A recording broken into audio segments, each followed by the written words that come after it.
Sabrina, congratulations on your new documentary, Missing from Fire Trail Road. Thank you. More of a congratulations is being showcased at this year's Tribeca Film Festival. How do you feel about that? I'm just overwhelmed with joy. I'm so happy. It was great that they selected my previous documentary 4 years ago, and it just really changed the trajectory of the film really. And so I'm really hoping that it's going to bring the same awareness to the cause of missing and murdered Indigenous women. Well said, well said. So tell us what sparked you to do this documentary in the first place for Missing from Fire Trail Road. Okay, so the story goes back in 2013. I was working for a documentary program. We're like doing short segment documentaries, and I found out about missing and murdered Indigenous and that it was a huge issue. And I saw, I watched a video about Deb Parker, an incredible activist, talking about the matter and how, women were missing, were going missing, and were being murdered. And that basically there was this jurisdiction on tribal land where, the police, the tribal police could not arrest non-tribal members, for crimes. And it was up to the FBI. And it was this just crazy matter. And it was at the time in 2013, it was for the reenactment of the, Violence Against Women Act. And so I contacted, Deborah Parker, the activist, and went to Tulalip, which is a tribe in Washington State, and then covered that topic at the time, and it just never really like left my mind. I always knew that one day I would go back, and do a full feature documentary about that issue, because I was just like, in this day and age, right after Me Too, after Black Lives Matter. I mean, all these, like, we're all of a sudden we're really talking about minorities. There still is, this minority, indigenous, women who are still going missing, and there's no public outcry. And I just couldn't believe it, that such a situation still exists. And so right after the success of the state of Texas versus Melissa, I was asked, what do you want to do? I mean, what's your new, what is the new documentary that you want to direct? And so I just basically immediately said, I want to do a film about missing and murdered Indigenous. This is something that, has been on my mind for the last 10 years. And I want to go back into this issue. And I know that the problem is still exists more than ever.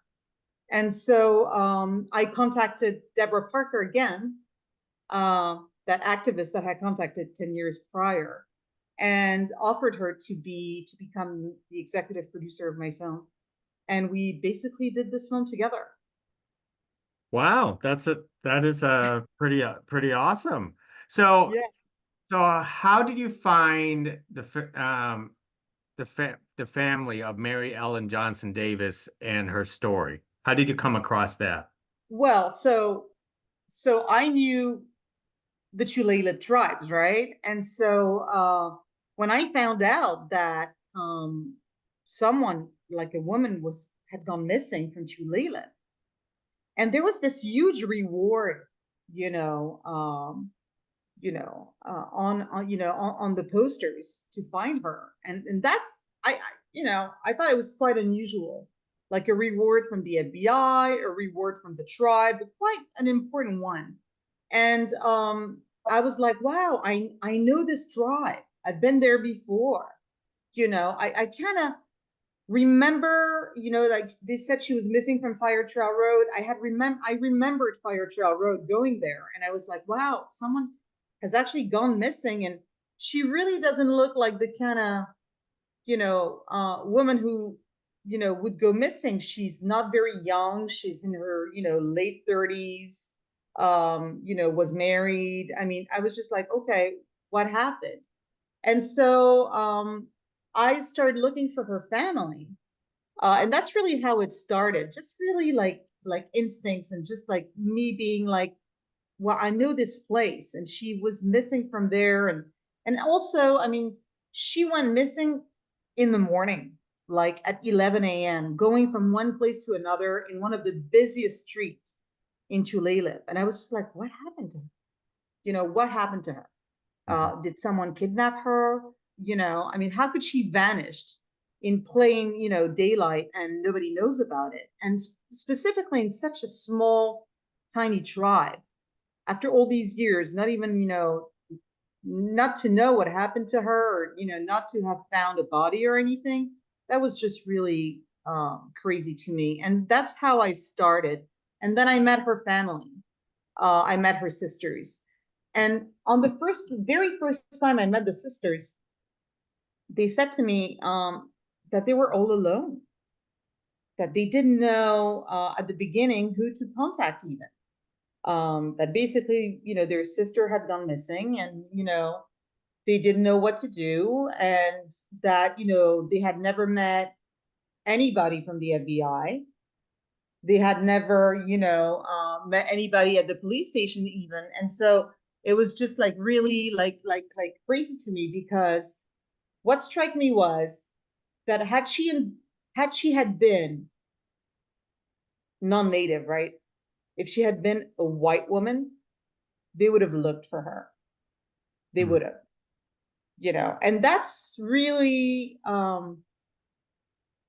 just really the fact of the matter, is that, it's the Gabby Petito story all over again, right? There's a blonde girl who goes missing, and just like you have not only America looking for her, but, basically there's alerts, worldwide. And, yet you have a Native American girl going missing, at 11, in the morning, and nobody's looking for her. And the sisters don't even know who to call, what to do. And to this day, they don't know anything. So that was really the starting point. I guess what interests me always in my work is the people that, are not talked about, you know, Mm. those who don't have a voice. So how did you earn the trust of the family to actually talk to you? Because this subject is already causing distress to the family, especially the fact that we're also talking about like yourself, who is not native, trying to create a story after they have this strong distrust of the authorities of getting anything done. That's true. Um, well, first of all, what I found was that they were thankful for someone, wanting to listen to their sister's story. And, just anybody really, like, oh yeah, you want to help us, find my sister, please, just, so that was one thing. Second of all, the fact that I was coming from abroad, you know, that was really like, because I told them, I mean, I'm coming from France, and, we're going to do I want to do this documentary about, about what happened to your sister. That would be the starting point of my film, to explain what has happened to thousands of other women. Um, and so they were like really like like touched that I would have interest in their sister's story and in their story.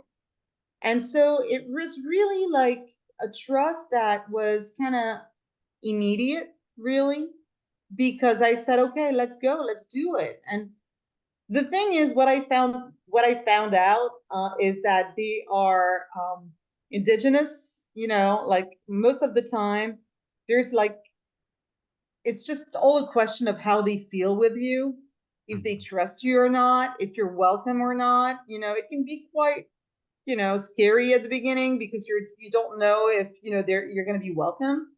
But very, I mean, quite soon, they welcomed me. And then also the fact that I was, with Deborah Parker, she was with me, and she's quite, a renowned figure, in the tribe. That helped a lot because, they trusted her. Um, they trusted me after that, and plus they had seen, um, I told them about my previous work. So they knew I was someone who was interested in women and in women's stories and, in indigenous stories and in women who don't have a voice most of the time. So I guess that's how it really started. But it's they need to talk. That's what I always I'm the question that you just asked me is something that comes back all the time. It's like, how do you get the trust of the family? How do people talk to you? You'd be surprised how people need to talk. Hmm. Usually they have nobody to talk to. Nobody's listening to them. And they're all alone with this terrible tragedy, not knowing where their loved one is, not knowing if she's been kidnapped, sex trafficked, or murdered, in the middle of the woods. And and they don't have anybody to talk to.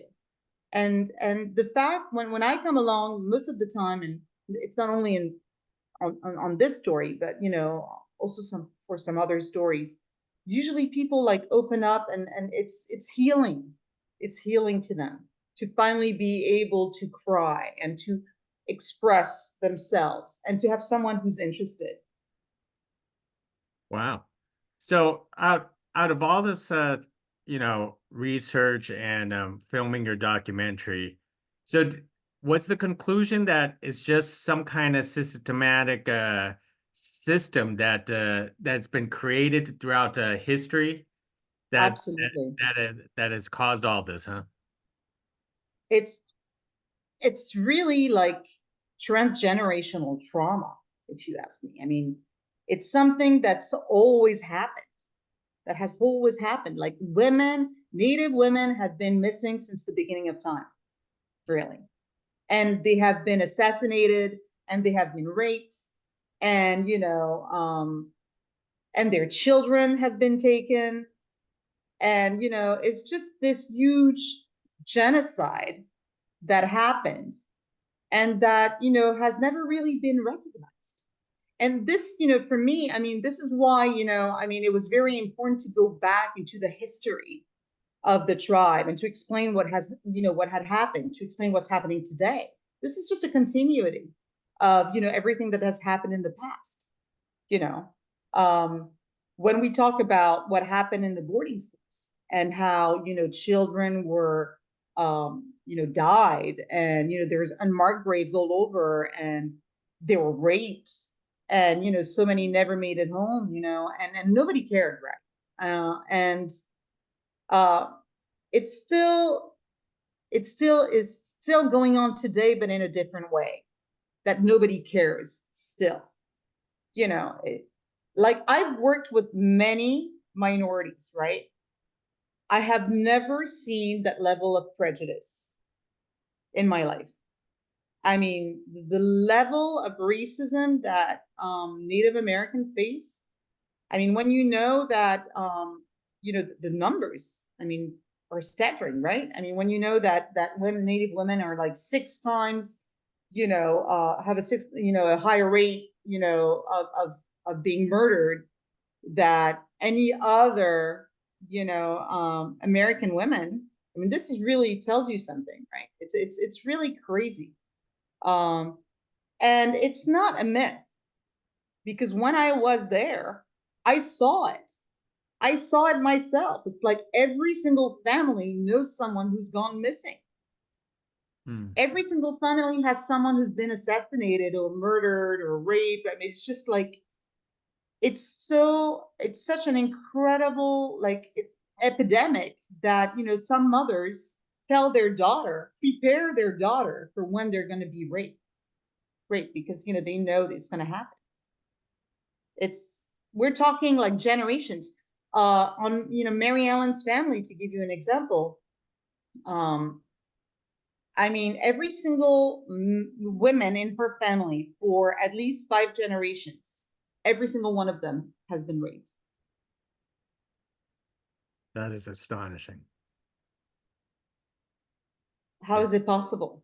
You know, and then, you know, you will have people like, you know, the FBI telling you things like, well, you know, the life that they're leading, I mean, you know, they put themselves out there, you know, they are, you know, usually addicted, or, you know, they have a drinking problem, or they're semi-homeless, whatever, without understanding that the reason that they are there like that, you know, living that kind of life in the first place, comes from generations and generations of trauma, right? This is something they've never healed. And so I think if there's something to really, you know, remember about my film, is to acknowledge that something terrible has happened. In order to heal, what happened to them in the past needs to be recognized, right? I Uh, mean, what happened in the boarding schools needs to be recognized.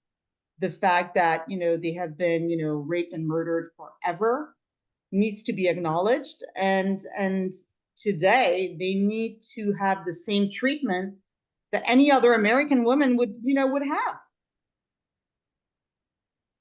well said. Well said. So let me wrap it up with one last question with you, Sabrina.